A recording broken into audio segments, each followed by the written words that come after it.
तो हम डिस्कस कर रहे हैं जेनेटिक्स, और इस जेनेटिक्स में जो आज का मेरा टॉपिक है वो बहुत इंपॉर्टेंट टॉपिक है। That is what is called as a change in chromosome number.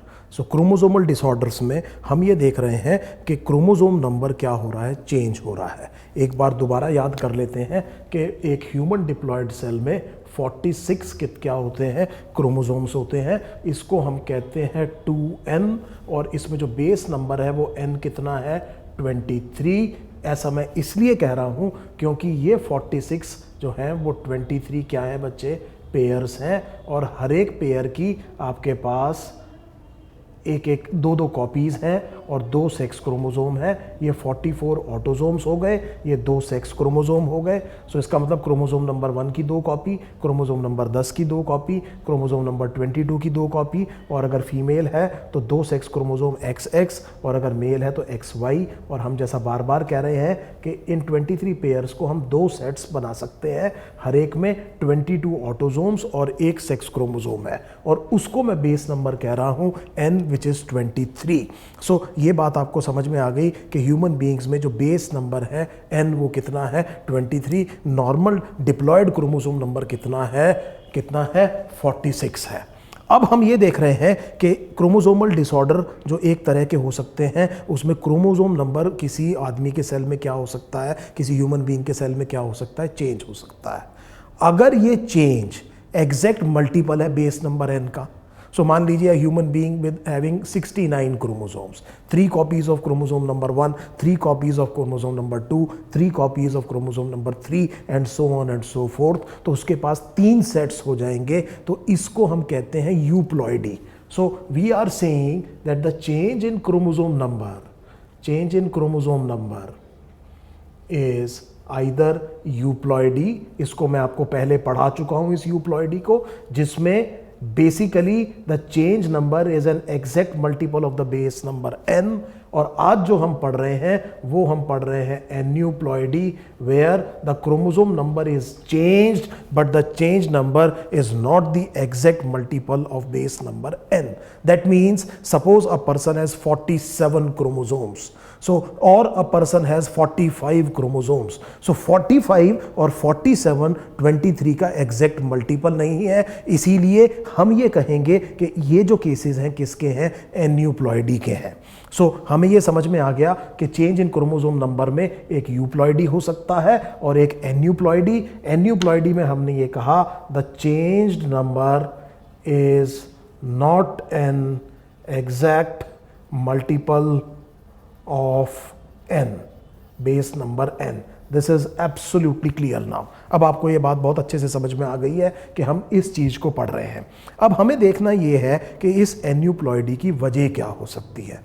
So let us look at the reason for this change in number, which is not the exact multiple of the base number n, and I am calling it as aneuploidy। बार बार मैं आप लोगों से ये कह रहा हूँ कि जब भी आप जेनेटिक्स के वीडियो देखते हैं तो उससे पहले सेल डिवीजन का वीडियो जरूर देखिए। सो सेल डिवीजन का वीडियो देखना बहुत ज़रूरी है, ये मैं आपसे बार बार कह रहा हूँ। सो अब हम ये देखते हैं कि मान लीजिए किसी ऑर्गेनिज्म में एक सेल में क्रोमोसोम नंबर 4 है। क्रोमोसोम का नंबर कितना है, 4 है, और ये 4 नंबर क्या है, डिप्लॉयड नंबर है। इसका मतलब इसके पास 2 पेयर होंगे, एक क्रोमोसोम नंबर 1 की 2 कॉपीज और क्रोमोसोम नंबर 2 की 2 कॉपीज होंगी। सो मैंने ये करा कि ये क्रोमोसोम नंबर 1, ये इसका होमोलोग, ये क्रोमोसोम नंबर 1 हो गए। मैं दूसरे कलर से क्रोमोसोम नंबर 2 ले लेता हूं। सो ये क्रोमोसोम नंबर क्या हो गया, 2 हो गया।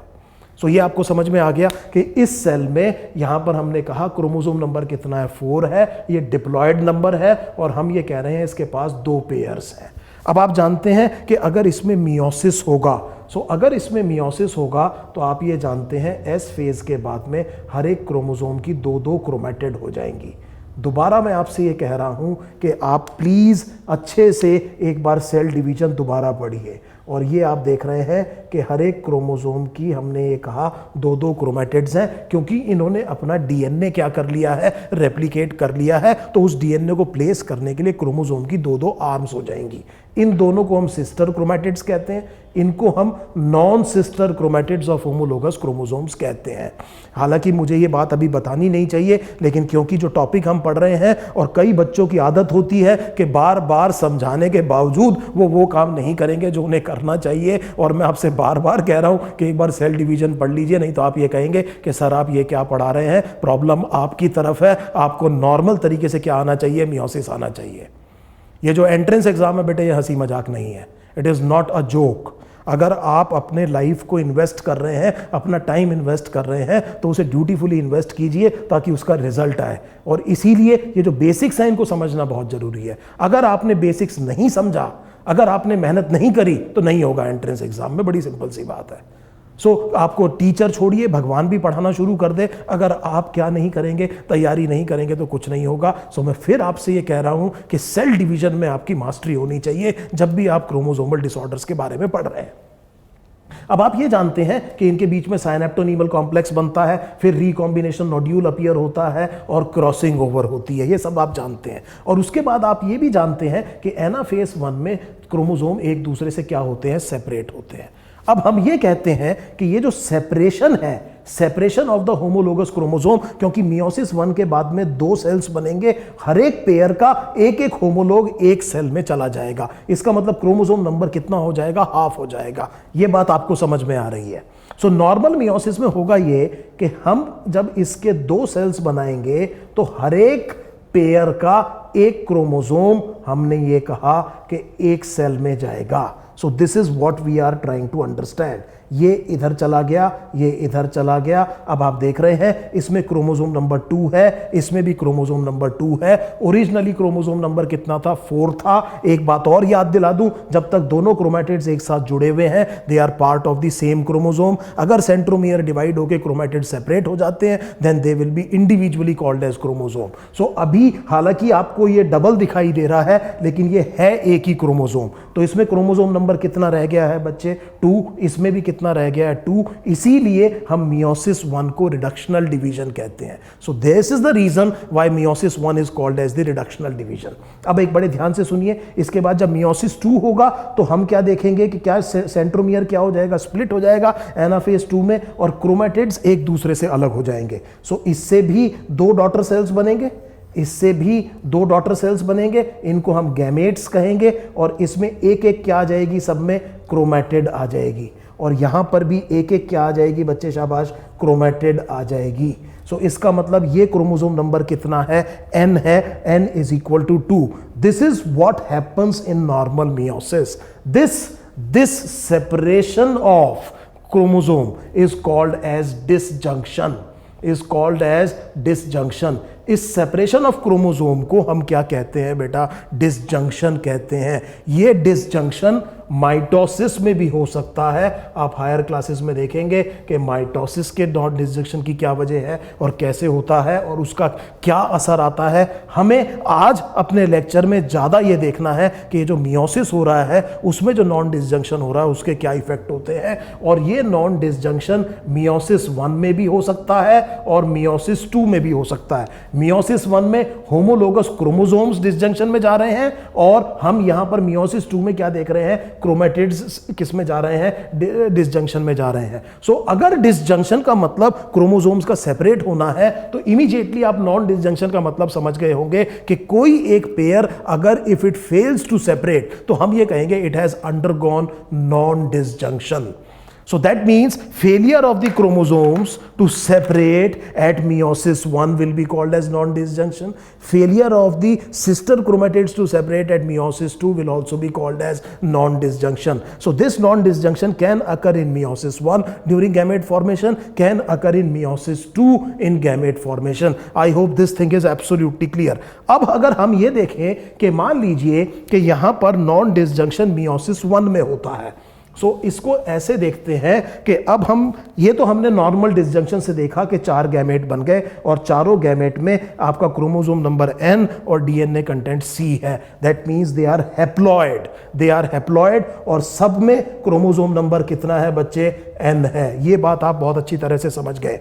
लेकिन अगर नॉन डिसजंक्शन हो जाए तो क्या होगा? अगर नॉन डिसजंक्शन हो जाए तो मैंने ये कहा कि मान लीजिए मियोसिस 1 में नॉन डिसजंक्शन हो जाए और इससे जो 2 सेल बने उसमें हम ये मान के चल रहे हैं कि ये वाला जो होमोलोगस पेयर है इट फेल्स टू सेपरेट। तो इसका मतलब ये हुआ कि जो 2 सेल्स बनेंगे, थोड़ा बड़ा बनाता हूं इसको, अगर जो 2 सेल्स बनेंगे उसमें एक तो आपका ये क्रोमोसोम चला गया, इसमें ये वाला क्रोमोसोम चला गया, इनके बीच में डिसजंक्शन हो गया, लेकिन ये नॉन डिसजंक्शन में चले गए। तो आप इमीडिएटली ये देख सकते हैं कि यहां पर दोनों पेयर्स आ गए, यहां पर क्या आ गए, दोनों पेयर्स आ गए और यहां पर इसका कोई भी पेयर नहीं आया। उसके बाद में हम ये देखेंगे कि ये क्या हो जाएंगे, सेपरेट हो जाएंगे और सेपरेट होने के बाद में आप ये देखेंगे कि बेटा अल्टीमेटली क्या होगा कि आपके पास 2 गैमेट्स ऐसे बनेंगे जो n+1 और n+1, आप इसका मियोसिस 2 करेंगे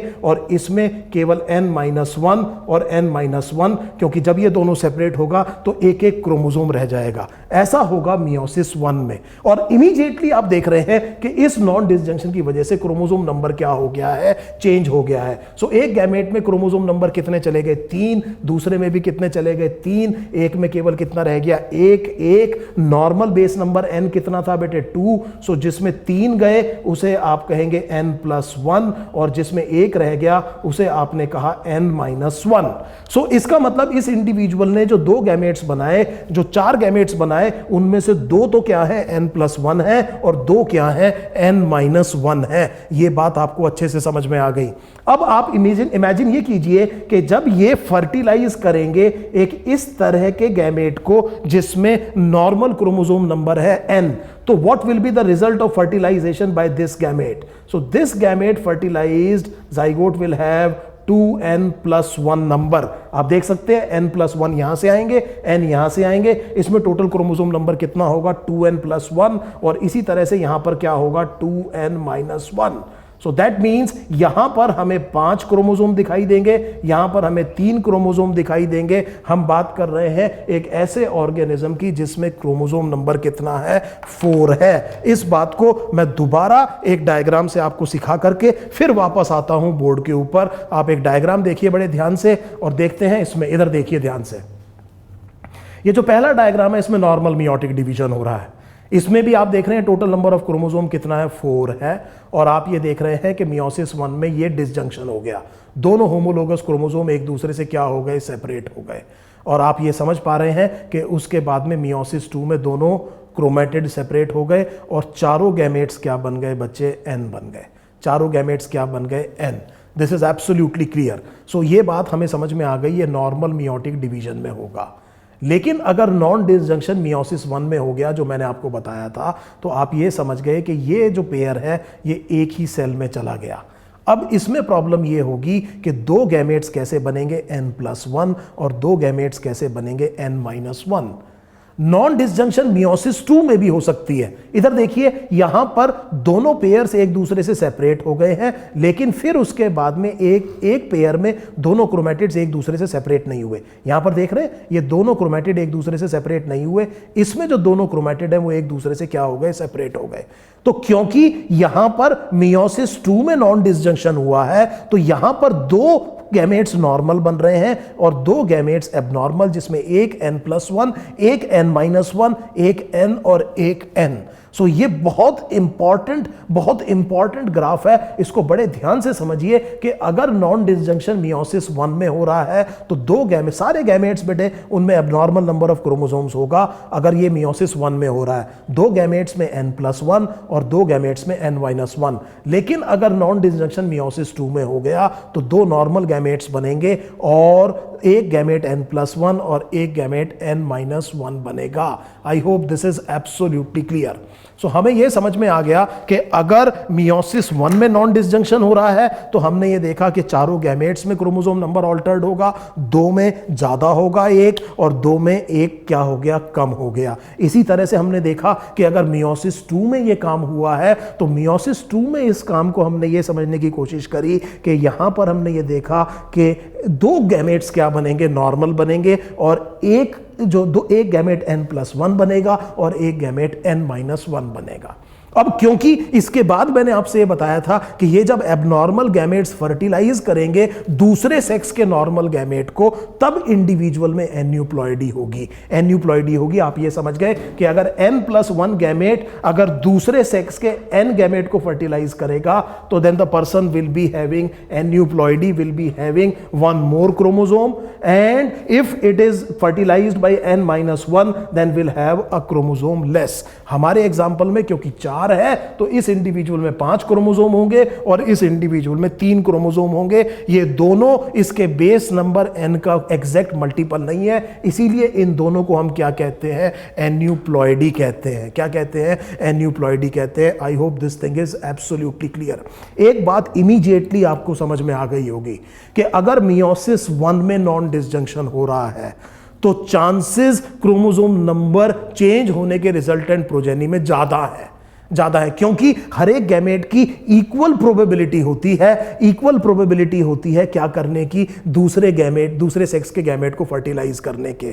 लेकिन क्योंकि अगर नॉन डिसजंक्शन मियोसिस 2 में हुआ है, मैं आपको एम्स का असर्शन रीजन क्वेश्चन करा रहा हूं, तब चांसेस कम है relatively with respect to meiosis 1 non disjunction, क्योंकि हम देख चुके हैं कि मियोसिस 1 के नॉन डिसजंक्शन में चारों गैमेट्स क्या थे, एबनॉर्मल थे, लेकिन मियोसिस 2 के नॉन डिसजंक्शन में 2 गैमेट्स क्या थे, एबनॉर्मल थे। सो प्लीज अंडरस्टैंड कि यह बात समझने की बहुत जरूरी है कि मियोसिस 1 का रिजल्ट क्या होगा नॉन डिसजंक्शन का, और मियोसिस 2 का नॉन डिसजंक्शन का रिजल्ट क्या होगा। I hope this is absolutely clear. So इस चीज को मैं एक बार रिकैप कर रहा हूं। मैंने आपसे यह कहा कि aneuploidy is a change in chromosome number which is not the exact multiple of base number n। अगर कोई किसी आदमी में क्रोमोसोम नंबर चेंज हो रहा है और वो बेस नंबर n का एग्जैक्ट मल्टीपल नहीं है, तब हम इस कंडीशन को एन्यूप्लॉइडी कहते हैं।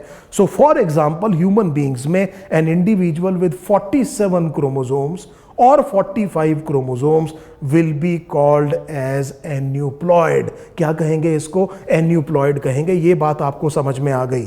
दूसरी बात हमने ये समझने की कोशिश करी कि इस एन्यूप्लॉइडी की वजह क्या है। ये जो एन्यूप्लॉइडी की वजह हमने देखा वो है नॉन डिसजंक्शन। इसके लिए हमने समझा कि डिसजंक्शन क्या है। डिसजंक्शन है separation of homologous chromosomes at anaphase 1 and separation of sister chromatids at anaphase 2। अगर ये फेल हो जाए तो इस कंडीशन को हम नॉन डिसजंक्शन कहते हैं। हमने एक पासिंग रिमार्क ये दिया कि नॉन डिसजंक्शन माइटोसिस में भी हो सकता है, लेकिन हम अपना ध्यान ज्यादा किस पे रख रहे हैं, मियोसिस में। ये नॉन डिसजंक्शन मियोसिस 1 में भी हो सकता है जिसमें होमोलोगस क्रोमोसोम सेपरेट नहीं होंगे, और मियोसिस 2 में भी हो सकता है जिसमें सिस्टर क्रोमैटिड्स नहीं होंगे। और जैसा मैंने आपको बताया कि अगर मियोसिस 1 में हुआ तो 2 गैमेट्स n+1, 2 गैमेट्स n-1 बनेंगे। मियोसिस 2 में हुआ तो एक गैमेट n+1, एक n-1, लेकिन 2 n बनेंगे। इसीलिए एन्यूप्लॉइडी की फर्टिलाइजेशन के बाद में ज्यादा चांसेस मियोसिस 1 के नॉन डिसजंक्शन में है, क्योंकि मियोसिस 2 के नॉन डिसजंक्शन में कुछ इंडिविजुअल्स क्या होंगे, नॉर्मल भी हो सकते हैं, क्योंकि इस ऑर्गेनिज्म के 50% गैमेट्स क्या होंगे, नॉर्मल होंगे, और उनकी 50% प्रोबेबिलिटी है दूसरे सेक्स के गैमेट को फर्टिलाइज करने की। आई hope this thing is absolutely clear. यहां पर अब हम एक चीज और देख लेते हैं कि मान लीजिए कि ये नॉन डिसजंक्शन कहां हो सकता है। कहां का मतलब ये हुआ, एक तो मियोसिस 1, मियोसिस 2, दूसरा अब मैं बात कर रहा हूं कि ये ऑटोजोम में हो रहा है कि सेक्स क्रोमोसोम में हो रहा है। Non disjunction can occur in autosome as well as in sex chromosome. Let us see what happens when this non disjunction events occur in what is called as an autosome. So अगर ये autosome में हो रहा है तो हम ये देखते हैं कि क्या हो रहा है, क्या होता है, और ये अगर सेक्स क्रोमोसोम में हो रहा है तो उसका असर क्या होता है, उसको हम नेक्स्ट वीडियो में देखेंगे। इस वीडियो में हम ये देखते हैं कि अगर ऑटोजोम में नॉन डिसजंक्शन हो जाए, what will be the result, what will be the result. So ऐसे समझिए कि ह्यूमन बींग्स का क्रोमोसोम नंबर 46 है, जिसमें 44 ऑटोजोम्स हैं और 2 सेक्स क्रोमोसोम हैं। Let us say it is a female, तो इसमें 2 एक्स क्रोमोसोम हैं, या अगर मैं मेल की बात करूंगा तो 44 ऑटोजोम्स और एक्स और वाई सेक्स कॉम्प्लीमेंट होगा। So this will be the 46 number of the chromosomes. इसमें क्रोमोसोम नंबर 1 की 2 कॉपीज होंगी, क्रोमोसोम नंबर 10 की भी हमने क्या कहा, 2 कॉपीज होंगी। इसका मतलब मैं केवल ये नहीं कह रहा हूं कि क्रोमोसोम नंबर 1 और क्रोमोसोम नंबर 10 की 2 कॉपीज होंगी। मेरा मतलब ये है कि इसके बीच में जितने भी हैं सबकी 2 कॉपीज होंगी। इन दोनों को हम होमोलोगस क्रोमोसोम कहते हैं। So that means chromosome number 3, 4, 5, 6, 7, 8 ये सब की कितनी कॉपीज होंगी, 2। इसी तरह से अगर हम आगे जाते जाएं तो क्रोमोसोम नंबर 21 की भी कितनी कॉपीज होंगी, 2 कॉपीज होंगी। और क्रोमोसोम नंबर 22 की भी हमने क्या कहा, 2 कॉपीज होंगी। और हम इसमें फीमेल का एग्जांपल ले रहे हैं तो इसमें 2 क्या होंगे, एक्स क्रोमोसोम्स होंगे। आई hope this thing is absolutely clear. One of the most common autosomal non-disjunction event is occurring in chromosome number 21. Chromosome number 21 में एक कॉमन नॉन डिसजंक्शन होता है। सो प्लीज अंडरस्टैंड, अब हम बात कर रहे हैं ऑटोसोम में नॉन डिसजंक्शन की, और जो पेयर इन्वॉल्व है वो क्रोमोसोम नंबर कौन सा है बच्चे, 21 है। क्रोमोसोम नंबर 21 है। तो अगर हम ये देखें, सो इस तरह का इंडिविजुअल जब अगर मान लीजिए उसमें मियोसिस 1 में chromosome number 21 fails to separate, what is going to happen, ये 2 तरह के गैमेट्स बनाएगा। कुछ गैमेट्स तो होंगे n+1 और कुछ गैमेट्स होंगे n-1। n+1 का मतलब ये हुआ बच्चे कि इनमें 24 क्रोमोसोम्स होंगे और इनमें क्रोमोसोम नंबर 1 की भी एक कॉपी होगी, 2 की भी एक कॉपी होगी, इसी तरह से आपके 20 की भी एक ही कॉपी होगी, लेकिन 21 की 2 कॉपीज होंगी, 22 और x। और ये जो n-1 बनेगा बच्चे, इसमें 1, 2 और हम ये देखेंगे 20 और 21 की कॉपी यहां से गायब होगी, 22 और x। सो इसका मतलब यहां पर जो क्रोमोसोम नंबर होगा वो कितना होगा, 23। इसको हमने क्या कहा है, n-1, इसको हमने क्या कहा है, n+1।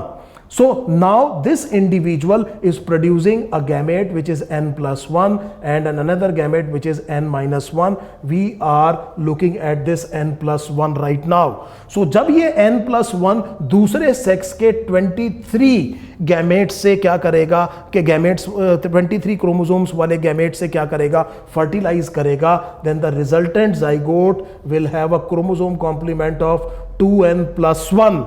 2n+1 का मतलब ये हुआ कि इसमें टोटल नंबर ऑफ क्रोमोसोम्स कितने होंगे, 47 होंगे। इस 47 में जो एक्स्ट्रा क्रोमोसोम है वो क्रोमोसोम नंबर 21 है। सो क्रोमोसोम नंबर 21 की इसके पास कितनी कॉपीज होंगी, 3 कॉपीज होंगी। सो please understand, this person will have 1, 1, 2, 2, similarly 20, 20 and will have 21 3 copies and 22, 22 and XX।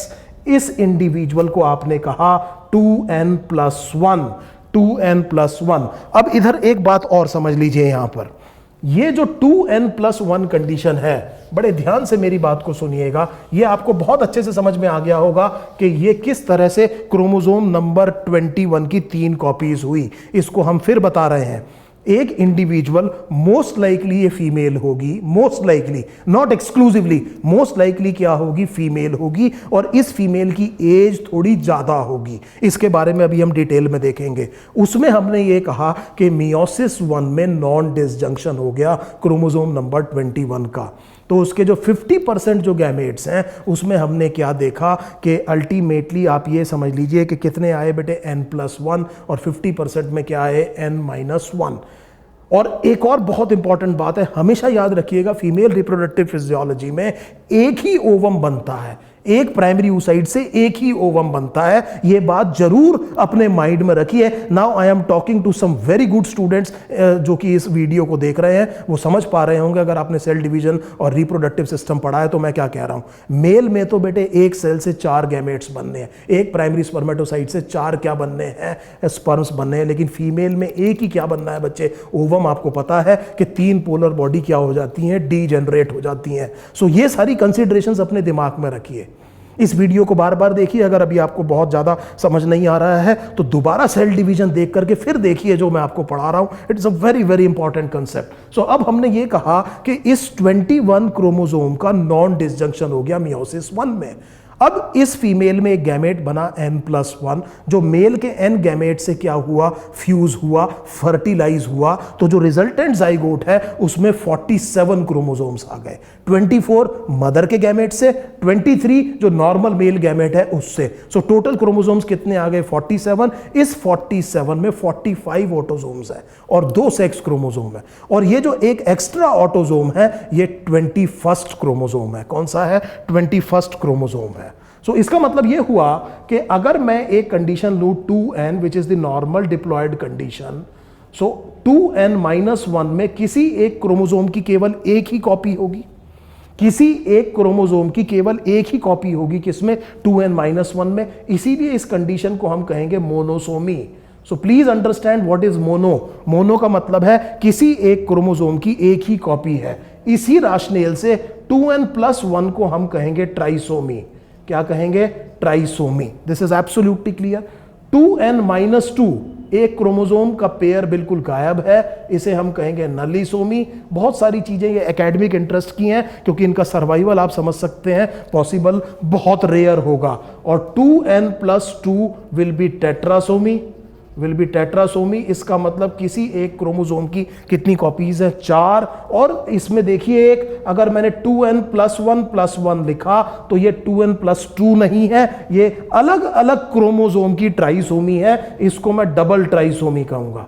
इसको मैं क्या कहूंगा, डबल ट्राइसोमी। इसको टेट्रासोमी नहीं कह रहा हूं। इसका मतलब मैं ये दिखाने की कोशिश कर रहा हूं कि 2 अलग अलग क्रोमोसोम पेयर की क्या है, 2 क्या है, डिफरेंट कॉपीज हैं, 2n-1, 2n-1। इसी तरह से डबल मोनोसोमी होगी। और अगर मैं ऐसे लिख देता हूं 2n-1+1 तो इसको आप काट के 0 मत करिएगा। इसका मतलब एक पेयर की मोनोसोमी है, दूसरे पेयर की क्या है, ट्राइसोमी। इसको हम मोनोसोमिक ट्राइसोमी कह देंगे। +1-1 इसको ट्राइसोमिक मोनोसोमी कह देंगे। सो मेरा मतलब यह है कि इस तरह के बहुत फालतू की चीजें आपकी गाइड्स में लिखी हुई हैं, लेकिन आपको बेसिक कंसेप्ट पता होना चाहिए बेटे कि ये हो क्या रहा है। कभी भी केवल टर्म के पीछे नहीं भागते हैं, कंसेप्ट्स को समझने की कोशिश कीजिए अगर आपने मेडिकल एंट्रेंस को निकालना है। सो आपको हो सकता है ये चीज सबसे ज्यादा अब तक पसंद आई हो इस एंट्रेंस, इस पर्टिकुलर वीडियो में जो मैं पढ़ा रहा हूं, क्योंकि ये शब्द आपने कई बार सुने होंगे और आपको बड़ा मजा आ रहा होगा। लेकिन बच्चे, हर एक चीज जो अच्छी लगती है वो जरूरी नहीं है कि बहुत इंपॉर्टेंट हो। बहुत इंपॉर्टेंट वो चीज थी जो मैंने वीडियो के शुरू में आपको बताया कि मियोसिस के 1 के अंदर और मियोसिस 2 के अंदर नॉन डिसजंक्शन का क्या क्या असर होगा और किस तरह से ये नॉन डिसजंक्शन होता है। सो इस चीज को ध्यान में रखते हुए अब हम वापस आते हैं इस प्राइमरी ऑटोसोमल नॉन डिसजंक्शन पे, जिसमें नॉन डिसजंक्शन क्रोमोसोम नंबर 21 पे हुआ है और एक रिजल्टेंट ऑर्गेनिज्म मेरे पास 47 क्रोमोसोम्स का बना है, जिसका बेस नंबर n से कोई लेना देना नहीं है। It is the chromosome number has changed and the change number is not the exact multiple of base number n। क्या मैं इसको ट्राइसोमी 21 कह सकता हूं कि नहीं? सो इमीडिएटली आपको यह समझ में आ गया होगा कि इसमें क्रोमोसोम नंबर 21 की कितनी कॉपीज हैं बेटे, 3 कॉपीज हैं। इसीलिए मैं इसको क्या कह रहा हूं बच्चे, ट्राइसोमी 21। इसको हमने क्या कहा, ट्राइसोमी 21। सो ये जो प्राइमरी नॉन डिसजंक्शनल इवेंट मैं आपको बता रहा हूं ऑटोसोम में, this is trisomy 21. It is one of the most common autosomal non-disjunction event that is seen in human beings. So human beings में 2 ही और ट्राइसोमी दिखाई देती हैं बेटे। एक को हम कहते हैं ट्राइसोमी 18 ट्राइजोमी 18 एडवर्ड सिंड्रोम, और एक को हम कहते हैं trisomy 13 which is Patau syndrome.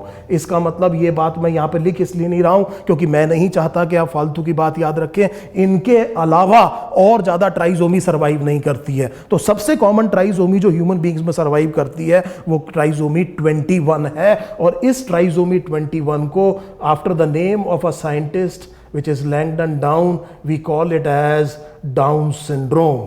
इसको हम क्या कहते हैं?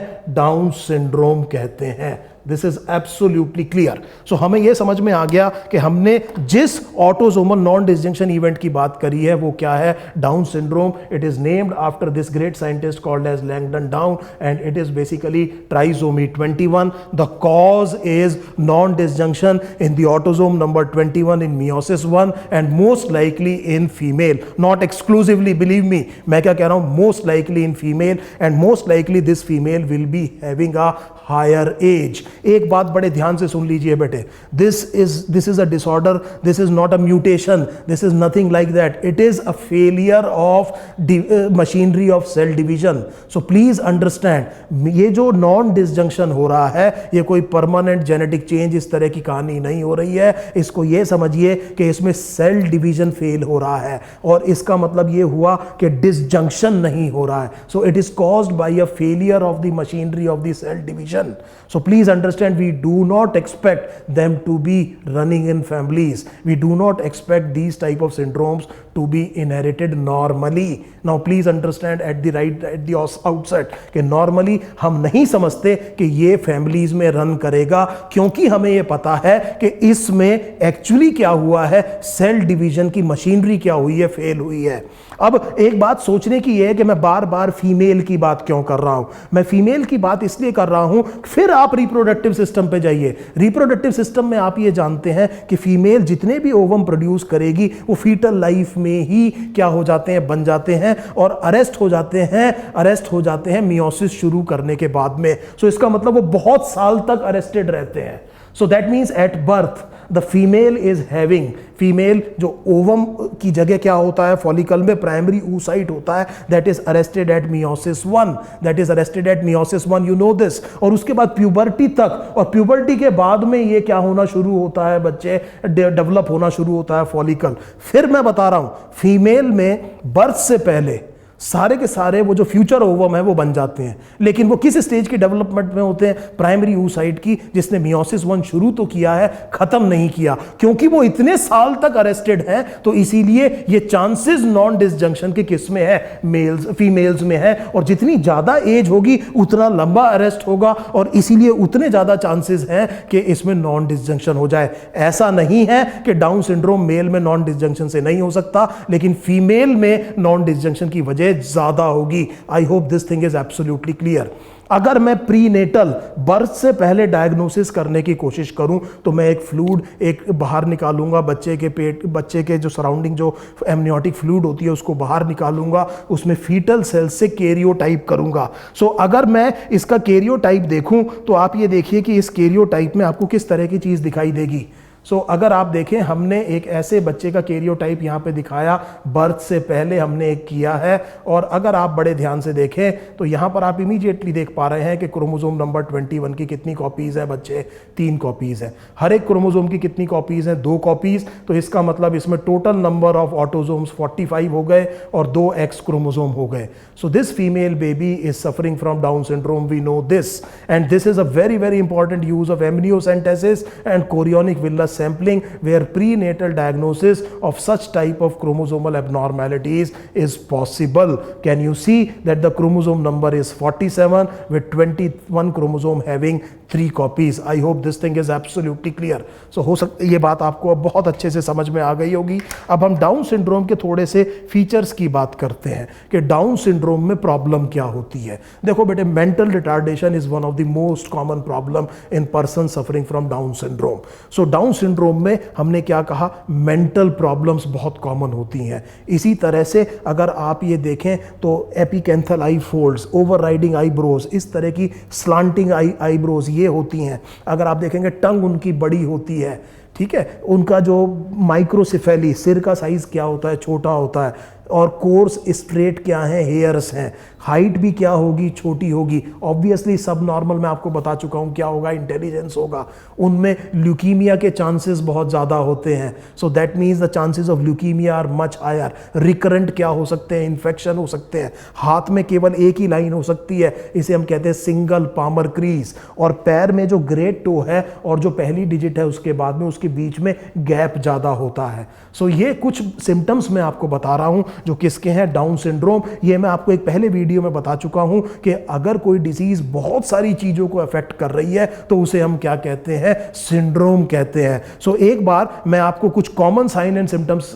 बताता हूं किसके, डाउन सिंड्रोम के, एक डायग्राम की मदद से। सो अगर आप बड़े ध्यान से देखें तो करीब 99% केसेस में क्या होता है, मेंटल इंपेयरमेंट। जैसा मैंने आपसे कहा, ग्रोथ भी कम हो जाती है। आपको जो और पता होना चाहिए वो है लो मसल टोन, ठीक है, फ्लैट हेड, ये मैं आपको बता चुका हूं। इसी तरह से हमने कहा कि टंग क्या होती है, लार्ज होती है। सो जो चीज़ें, ये देखिए separation of first and second toes, ये बहुत बड़ी प्रॉब्लम है। इसके अलावा स्लांटेड आईज में आपको बता चुका हूं, short neck, obstructive sleep apnea, single transverse palmar crease, protruding tongue, congenital heart disease, और जैसा मैंने आपको बताया leukaemia and recurrent infections, leukaemia and recurrent infections. So ये बहुत बड़ी प्रॉब्लम्स हैं। सो हमने देखा कि कुछ प्रॉब्लम क्या क्या हो सकती है, माइक्रोसेफेली, सब नॉर्मल इंटेलिजेंस, हमने कहा स्लांटिंग आईब्रोज, इस तरह से स्लांटिंग आईब्रोज हो सकती हैं। नंबर 3 हमने कहा टंग क्या हो सकती है, बड़ी हो सकती है, इसीलिए रात को सोते हुए इनको ऑब्स्ट्रक्शन हो सकता है, तो थोड़ी देर के लिए सांस रुक सकता है, इसे हम कहते हैं ऑब्स्ट्रक्टिव स्लीप एपनिया, इसके चांसेस बहुत ज़्यादा होते हैं। इसके अलावा हमने कहा इनकी ग्रोथ भी क्या होगी, स्टंटेड होगी, और मैं खास तौर पे पैर में बता रहा हूँ कि ग्रेट टो और जो फर्स्ट फिंगर है उसके बीच में स्पेस क्या होगी, ज़्यादा होगी। अम्बलाइकल हर्निया हो सकता है। हमने कहा कंजेनाइटल हार्ट डिजीज के चांसेस बहुत ज़्यादा होते हैं। Malformation of the blood vessels बहुत कॉमन है। There is an increased incidence of leukaemia, और हमने कहा बार बार क्या हो सकते हैं, इन्फेक्शन, और एक और चीज़ हमने कहा सिंगल पामर ट्रांसवर्स की क्रीज, हाथ में एक ही इस तरह की ट्रांसवर्स लाइन, इसको कई बारी सिमियन क्रीज भी कहते हैं। So this is absolutely clear. So ये सिंड्रोम है, इसे हमने क्या कहा, डाउन सिंड्रोम कहा। एक बात समझ लीजिए डाउन सिंड्रोम के बारे में, डाउन सिंड्रोम में फर्टिलिटी बहुत रिड्यूस हो जाती है, बहुत ज़्यादा रिड्यूस हो जाती है। तो हमने ये देखा है कि males normally do not father children, males do not normally father children, this may be because of the abnormal sperm development and more importantly not involving in the sexual activity, this may be the reason. The fertility is slightly higher in females, slightly higher, not much. So हमने ये कहा कि fertility is highly reduced, males generally father नहीं करेंगे child को, females कर सकती हैं, लेकिन वो भी बहुत ज़्यादा क्या नहीं है, चांसेस नहीं है। लेकिन फीमेल्स की फर्टिलिटी थोड़ी सी मेल से क्या होगी, ज़्यादा होगी। मेल्स की फर्टिलिटी कम क्यों होगी, मैंने आपको बता दिया। एक बात और समझिए यहाँ पर, मैंने अभी थोड़ी देर पहले आपसे ये कहा था कि we do not expect this Down syndrome to run in families. This does not run in families because it is simply a failure of the machinery of the cell division. I hope this is absolutely clear. लेकिन 4% के करीब cases किस में run करते हैं, family में run करते हैं, और उन्हें हम कहते हैं familial Down syndrome. So around 4% of cases are called as familial Down syndrome. So familial Down syndrome का मतलब ये हुआ कि it is running in families. So we are very surprised what is going to happen.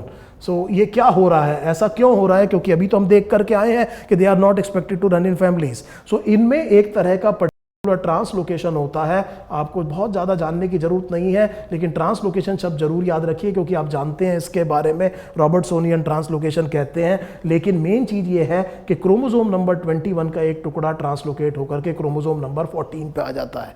So a small fragment of the chromosome number 21 comes to the, a fragment of the chromosome number 21 comes on to the chromosome number 14। So इसका मतलब ये हुआ कि ये 21 chromosome है, ये 14 chromosome है, इसका एक पार्ट इसके ऊपर आ गया। Now this acts as a partial trisomy, 1, 2 और 3 ये किसकी तरह काम करता है, पार्शियल ट्राइसोमी। सो ये पार्शियल ट्राइसोमी की वजह क्या है? ट्रांसलोकेशन क्रोमोसोम नंबर 21 से किस पर? क्रोमोसोम नंबर 14 के ऊपर। This is the reason of familial Down syndrome and these are these Down syndrome cases that are expected to run in families. So इस वीडियो में हमने देखा कि ऑटोसोमल नॉन डिसजंक्शन का रिजल्ट क्या होता है। सो अगले वीडियो में हम ये देखेंगे कि अगर ये नॉन डिसजंक्शन 6 क्रोमोसोम में हो जाए तो उसका क्या रिजल्ट आता है। Thank you.